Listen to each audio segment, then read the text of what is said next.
ನಮಸ್ತೆ, ಜಯ ಶ್ರೀರಾಮ್. ಸ್ನೇಹಿತರೆ, ಮೊದಲು ಇಲ್ಲಿಂದ ಶುರು ಮಾಡೋಣ.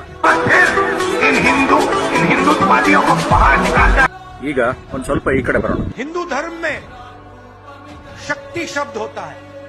हम शक्ति से लड़ रहे हैं, एक शक्ति से लड़ रहे हैं. ಇಷ್ಟಕ್ಕೆ ಮುಗಿತಾ?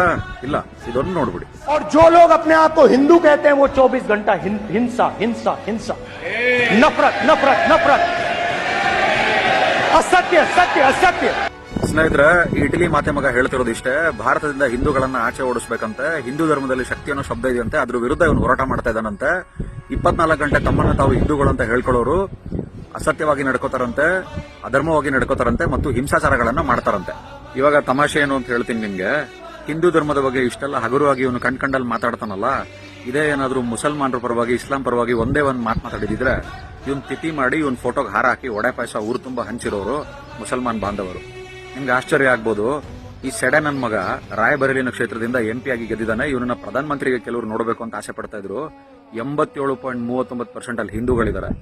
ಇಂತಹ ಚೂತ್ಯ ಹಿಂದೂಗಳಿರೋದ್ರಿಂದಾನೇ ಇವತ್ತು ಹಿಂದೂ ಧರ್ಮದ ಬಗ್ಗೆ ಕಂಡ ನಾಯಿಗಳು ಎಲ್ಲಿ ಬೇಕೋ ಅಲ್ಲಿ ಈ ತರ ಬೊಗಳ್ಕೊಂಡು ಓಡಾಡ್ತಿದ್ದಾವೆ. ಕರ್ನಾಟಕದಲ್ಲೂ ಕೆಲವರು ಇದ್ದಾರೆ ಇವನನ್ನ PM ಆಗಿ ನೋಡಬೇಕು ಅಂತಿದ್ದವರು. ಅಂತವರಿಗೋಸ್ಕರ ವಿಡಿಯೋ ಅರ್ಪಿಸ್ತಾ ಇದ್ದೀನಿ. ಇದನ್ನ ಎಷ್ಟು ಶೇರ್ ಮಾಡಿ ಅಂತ ಹೇಳಿದ್ರೆ ಪ್ರತಿಯೊಬ್ಬ ಡೋಗ್ಲೆ ಹಿಂದೂಗೂ ಈ ವಿಡಿಯೋ ತಲುಪಬೇಕು. ಭಾರತ್ ಮಾತಾ ಕಿ ಜೈ.